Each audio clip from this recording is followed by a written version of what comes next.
Let's talk about the Jody and Ruby sentencing today. I just got off the phone with my father. He is a semi-retired judge. He sat on the bench here in St. George, Utah from 1995 until 3 or 4 years ago full-time, and he now has a state position. I don't think he's been on the bench for a while, but he used to work at the courthouse where this is all taking place, and he knows the judges there very well. It's his opinion that this judge giving Jody Hildebrandt and Ruby Franke the max sentence says the state means business. I've seen a lot of comments today saying they're only going to do the 4 minimum years. They got 1 to 15 years on 4 counts served consecutively, not concurrently, which means the minimum they will do is 4 years.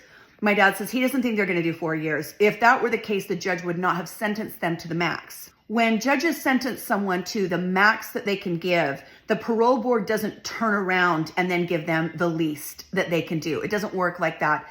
The judge has kind of the ultimate say, and the judge sets the guidelines for how they want to see the rest of the case go. So I don't think the parole board's going to turn around in 4 or 5 years and let these ladies go.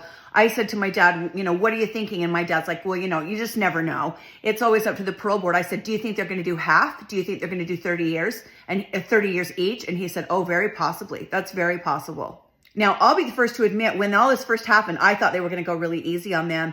But as more information came out, I was thinking, you know what? No, they got to make an example out of these women. They got to show people the state of Utah doesn't tolerate this. State of Utah's had a lot of bad press lately, a lot of kooky people, a lot of kooky Mormons, and I think they're trying to show they don't appreciate it.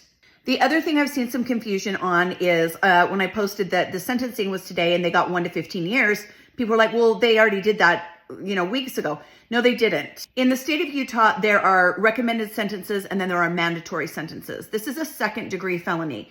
In the state of Utah, the mandatory sentence for a second-degree felony is 1 to 15 years. So weeks ago, when you heard 1 to 15 years in the hearing, that was the prosecution asking the judge for the max. Today, the judge gave them the max. That is their sentence. The judge didn't have to do that. Yes, it's mandatory sentence, but it's 1 to 15. He could have given them anything in between. He could have said 1 to 15, you're going to serve 3. 1 to 15, you're going to serve 2. That's not what he did. He said, you are getting the max. You are getting 1 to 15 on all 4 counts, and you are getting it served consecutively, not concurrently. There was a lot of leeway for the judge to do something else, and that is not what this judge did. If you've got any more questions on this, let me know. Like I say, this is happening in my hometown, and I do have family in the legal profession and even a judge for a father, so I can answer your questions as best I know how. Thanks, you guys, and have a good night.